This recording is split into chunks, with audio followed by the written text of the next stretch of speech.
Hello everyone, hi. I'm Rob and I work for Parkinson's UK. So what does that actually mean? So it means I'm actually paid by the charity to deliver a role, and my role is senior campaigner. And what does that really mean? Well, that means many different things, but before I start speaking, I just thought I'd tell you a little about myself so you know who I am and why I do what I do. So I've spent my life campaigning for various causes, and a long time I was a climate campaigner, you know, all the sort of things, going out with ships, Greta Thunberg, all that. And then a few years ago, my dad was diagnosed with a form of Parkinson's, which is Lewy body dementia. And then I saw all the various structures that we as a family were going through and trying to work, understand, trying to basically navigate the NHS. And at that point, I shifted into health campaigning because I wanted to make sure, basically I wanted to make the system work better for everyone affected by neurological conditions, and saw how difficult it is for people living with and also affected by Parkinson's, dementia, and all the other neurological conditions out there, and how poorly treated the NHS is, and how poor the NHS treats people, but also the lack of support from the political side of things. So I've spent my life working within the charity political side of things, and I ended up here at Parkinson's UK. So the senior bit of my job title means I oversee campaigns nationally as well with a team of people, and I'm very fortunate to work with an amazing community as well. And I also work primarily in the Southwest, so I have 2.5 days a week technically to work in the Southwest, because I live in Bristol. And I had a very lovely drive down this morning through the country lanes. I even stopped and slowed down to basically smell some cows, because living in the city, I actually forget how lovely it is to be in the rural countryside. And back and in Lyme Regis, where I've told a few people today, I actually came on a lockdown holiday, you know, when we could holiday in the UK, which was so lovely. And I had a lovely time dressing up as the French lieutenant's wife over there, and I had the cloak, and it was lovely. It's great to be back here for the weekend. So I'm here to talk about two things. Firstly, what we do campaigning, and what the charity does as a whole. So I'll just introduce Parkinson's UK. So we all have a touch point with a charity, and for many people, it's through the local group, which is fantastic. And you all do amazing things down here. And I spend a lot of my time visiting local groups and understanding all the great exercise classes, opportunities you do, which is amazing. But what's so important is coming together with a group of like-minded individuals who are all going through what you're going through. And for my mum as a carer, that's the most important thing. So she knows, I know personally how important it is. So Parkinson's UK does many things. So you may have heard Rory speaking earlier from a brain bank. So to date, we've put about £130 million of investment into research. And that's not just research for the cure, but also for all those, everything else that goes around it to support people living with and affected by Parkinson's. So all those different, so how to make lives easier and better as well. And that's that research side of things. We also have our fundraising team, which does all the fundraising, which goes into the research as well. But we also have our community team, which most people will know about, our community team. And our community team is there to support our community across the 4 nations of the UK. And they do everything from promoting those exercise classes, supporting our volunteers and our local groups as well. And they're all across the UK, and we work in those regional teams. And then I come in on the politics and campaigning side.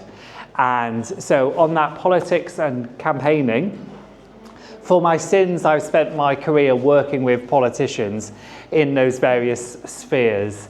And I know we have a politician coming later, and I've been told I've got to be nice to him. So I will promise to be nice to him, because he's actually okay. And so it's my job as a campaigner, and I say this all the time, to get angry on behalf of people living with and affected by Parkinson's in its various forms. So what does that actually mean? So it means some days I'm in Parliament talking to MPs, raising the voice, and we have something called an across-party political party group, an APPG, where we have members from all different spectrums of politics who are MPs coming together and talking about what we could do nationally through policy to improve the lives of people with Parkinson's. And whether that's from the top end of stuff, but that's changes in the NHS, but also changes in policy, everything from the DVLA, so driving licence and everything you have to go through if you have Parkinson's with driving licence, through to what I realised is so crucial, which is blue badges. I had no idea how important blue badges are until a few years ago.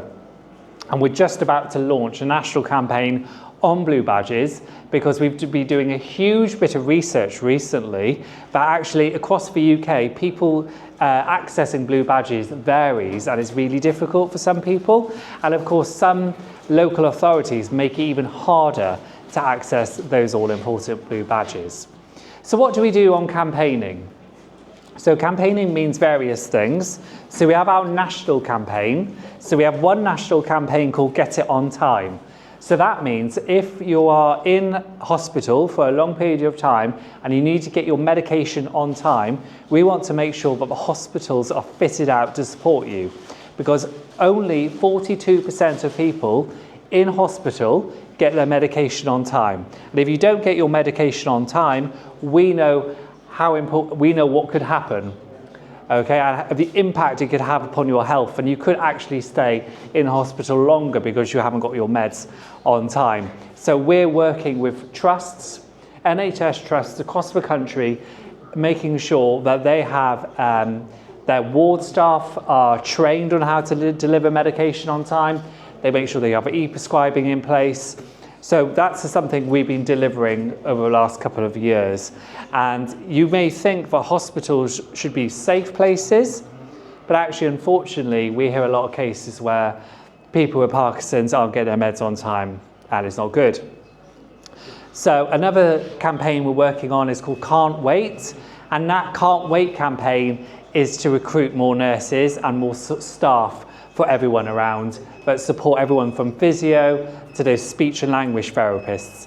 We just had a protest outside a hospital in Gateshead, far in the north from here, where there was a speech and language therapist post which they were closing.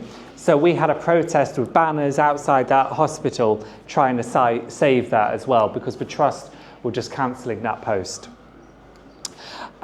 We also are doing everything we can to recruit more nurses and support recruitment of more nurses, and to encourage more national trusts to do that.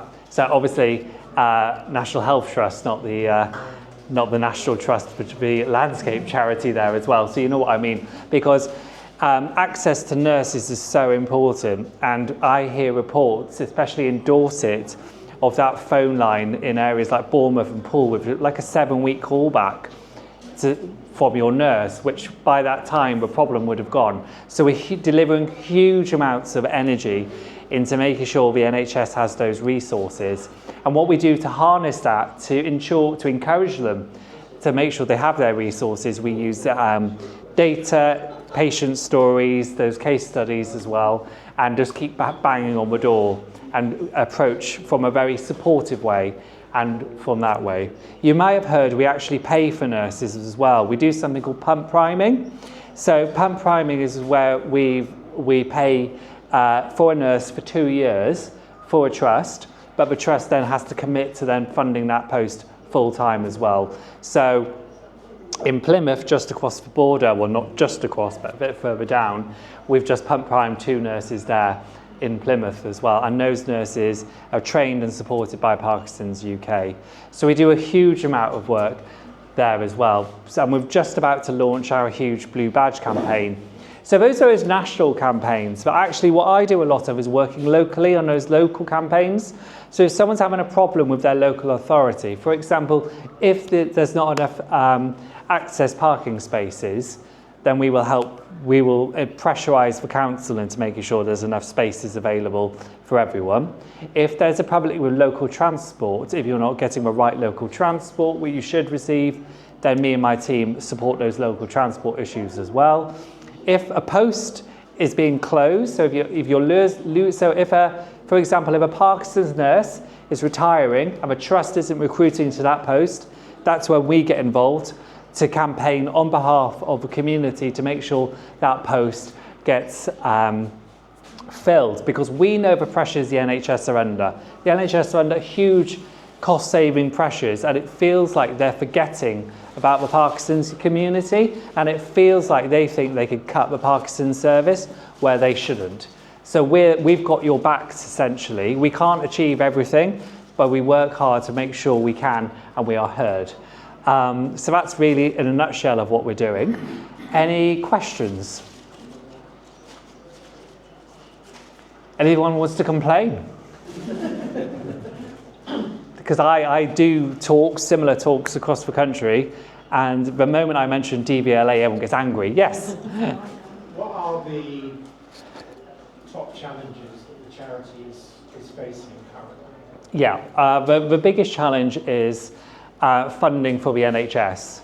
So that's it, and that's the biggest one. So we feel that our community is not best served by the NHS, and we're doing everything we can from a supportive approach to do that. So that's a key one. Steph? So did you, or will you be linking in with the Parkinson petition? Were you involved in any of that? Yeah, so my boss does that. So works with the Parky Charter. So the Parky Charter, which many of you heard of, was to get those signatures, 100,000 signatures, to have that debate in Parliament, which we did have, which was great. So, and then continuing that work then with those. So what follows now? You've had a debate. I mean, the feedback from the debate was quite positive. Yeah. But I mean, has it disappeared into the ether? Or? No. So we are then continuing those conversations with the MPs and the people in the community to make sure we are constantly at the top of their brain, of their thought process, and then keeping the momentum going. So yeah. So it's using that as a leap pad to continue that momentum. How does the NHS funding compare with Parkinson's own funding? Is it a lot more? Well, it's very different. So they have a national scale, and I can't really use percentage or ratio though, but it's very different. Yeah.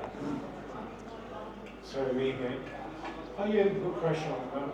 I don't know much about Parkinson's, but I was told that people involved in farming, and even those that live within proximity of a golf course that uses heavy chemicals, can bring on. Is that true? And if it is, what can you do to persuade government? Yeah. So I'm not sure that we haven't got that research 100%, so we don't know for sure about the cause and effect of things like pesticides and chemicals. But if we did have that, for example, when I used to work at Greenpeace, for example, when we did that, when we had that evidence, that we would campaign in government to change that when we had that scientific evidence. So yes, if we did have secure evidence, then we would lobby against it. I mean, there's been massive court cases in the States Yeah. on chemical usage. Yeah, but we don't know for sure here yet. So this is something that hasn't gone through, but we are looking into it as an organisation. What is it called, Parkinson's? Was there a person called Parkinson? That's it. I've forgotten his first name, but he was in 1830, a doctor whose surname was Parkinson's, found a paper wrote a paper on shaking, the shaking palsy. I don't like it to be called Parkinson's disease, do they? It is a disease. It is technically a disease, Parkinson's disease, but our branding, we just say Parkinson's. Isn't it what I call it a condition, really? Because when you say disease, people think it's, you can catch it. That's the problem. Yeah. You know, I know there are differences between infectious diseases and others, but I think condition is much better. Yeah. It's not for me to get into the semantics. My job is to improve services where we can. So it's 1817. 1817, thank you very much. There you go. I'm around all day and tomorrow, and I'm chatting later. So if you do want to talk to me personally about anything you're facing that you want help with, then please do. So thank you very much. Thank you. Sorry. Okay.